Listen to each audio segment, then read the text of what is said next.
ओम नमो भगवते वासुदेवाय। आप सभी का हमारे YouTube चैनल पर हार्दिक स्वागत है। आइए सुने हरिशयनी एकादशी व्रत की पौराणिक कथा। धर्मराज युधिष्ठिर ने कहा, हे केशव, आषाढ़ शुक्ल एकादशी का क्या नाम है? इस व्रत के करने की विधि क्या है और किस देवता का पूजन किया जाता है?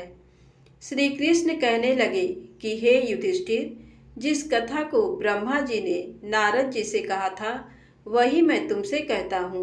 एक समय नारद जी ने ब्रह्मा जी से यही प्रश्न किया था।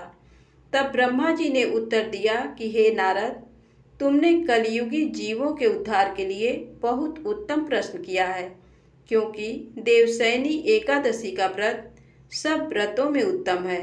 इस व्रत से समस्त पाप नष्ट हो जाते हैं और जो मनुष्य इस व्रत को नहीं करते वे नरकगामी होते हैं।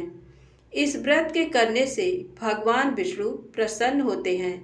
इस एकादशी की पौराणिक कथा कहता हूँ, तुम मन लगाकर सुनो।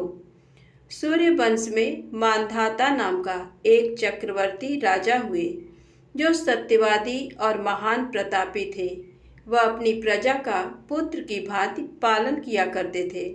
उनकी सारी प्रजा धन धान्य से भरपूर और सुखी थी। उनके राज्य में कभी अकाल नहीं पड़ता था। एक समय उस राजा के राज्य में 3 वर्ष तक वर्षा नहीं हुई और अकाल पड़ गया। प्रजा अन्न की कमी के कारण अत्यंत दुखी हो गई। अन्न के न होने से राज्य में यज्ञ आदि भी बंद हो गए। एक दिन प्रजा राजा के पास जाकर कहने लगी कि हे राजा, सारी प्रजा त्राहि त्राहि पुकार रही है, क्योंकि समस्त विश्व की सृष्टि का कारण वर्षा है। वर्षा के अभाव से अकाल पड़ गया है और अकाल से प्रजा मर रही है। इसलिए हे राजन, कोई ऐसा उपाय बताओ जिससे प्रजा का कष्ट दूर हो। राजा मांधाता कहने लगे कि आप लोग ठीक कह रहे हैं। वर्षा से ही अन्न उत्पन्न होता है और आप लोग वर्षा न होने से अत्यंत दुखी हो गए हैं। मैं आप लोगों के दुखों को समझता हूँ। ऐसा कहकर राजा कुछ सेना साथ लेकर वन की तरफ चल दिए। वह अनेक ऋषियों के आश्रम में भ्रमण करते हुए अंत में ब्रह्मा जी के पुत्र अंगिरा ऋषि के आश्रम में पहुँचे। वहाँ राजा ने घोड़े से उतरकर अंगिरा ऋषि को प्रणाम किया। मुनि ने राजा को आशीर्वाद देकर कुशल क्षेम के पश्चात उनसे आश्रम में आने का कारण पूछा।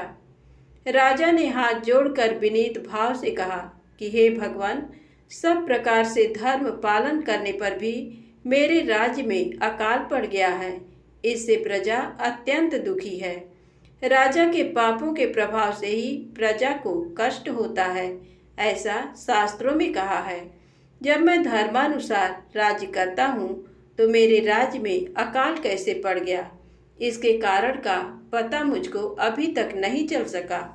अब मैं आपके पास इसी संदेह को निवृत्त कराने के लिए आया हूँ। तब ऋषि कहने लगे कि हे राजन, तुम आषाढ़ मास के शुक्ल पक्ष की एकादशी का विधि पूर्वक व्रत करो।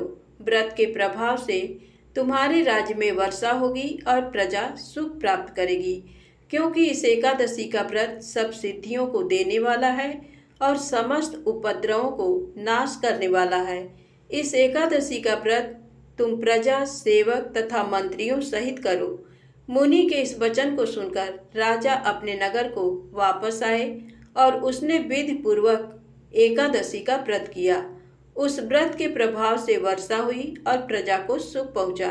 अतः इस मास की एकादशी का व्रत सब मनुष्यों को करना चाहिए। ये व्रत इस लोक में भोग और परलोक में मुक्ति को देने वाला है। इस कथा को पढ़ने और सुनने से मनुष्य के समस्त पाप नाश को प्राप्त हो जाते हैं। आइए सुने शयनी एकादशी व्रत की दूसरी पौराणिक कथा।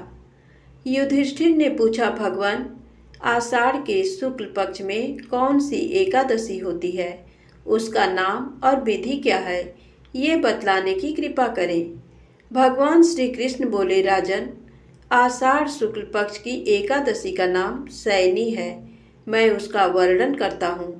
वह महान पुण्यमयी, स्वर्ग एवं मोक्ष प्रदान करने वाली, सब पापों को हरने वाली तथा उत्तम व्रत है। आषाढ़ शुक्ल पक्ष में शयनी एकादशी के दिन जिन्होंने कमल पुष्प से कमल लोचन भगवान विष्णु का पूजन तथा एकादशी का उत्तम व्रत किया है, उन्होंने तीनों लोकों और तीनों सनातन देवताओं का पूजन कर लिया। हरिशयनी एकादशी के दिन मेरा एक स्वरूप राजा बलि के यहाँ रहता है और दूसरा क्षीर सागर में शेष नाग की सैया पर तब तक शयन करता है जब तक आगामी कार्तिक की एकादशी नहीं आ जाती।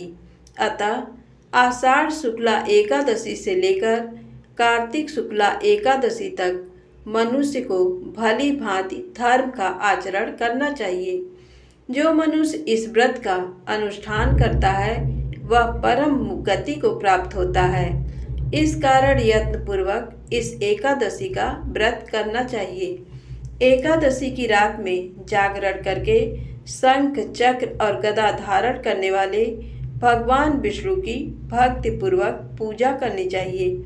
ऐसा करने वाले पुरुष के पुण्य की गणना करने में चतुर्मुख ब्रह्मा जी भी असमर्थ हैं। राजन, जो इस प्रकार भोग और मोक्ष प्रदान करने वाली सर्व पापहारी एकादशी के उत्तम व्रत का पालन करता है, वह जाति का चांडाल होने पर भी संसार में सदा मेरा प्रिय करने वाला है। जो मनुष्य दीपदान, पलाश के पत्ते पर भोजन और व्रत करते हुए चौमासा व्यतीत करते हैं, वे मेरे प्रिय हैं। चौमासे में भगवान विष्णु सोए रहते हैं, इसलिए मनुष्य को भूमि पर शयन करना चाहिए। सावन में साग, भादों में दही, क्वार में दूध और कार्तिक में दाल का त्याग कर देना चाहिए। अथवा जो चौमासे में ब्रह्मचर्य का पालन करता है वह परम गति को प्राप्त होता है। राजन, एकादशी के व्रत से ही मनुष्य सब पापों से मुक्त हो जाता है। अतः सदा इसका व्रत करना चाहिए, कभी भूलना नहीं चाहिए। प्रेम से बोलें विष्णु भगवान की जय हो।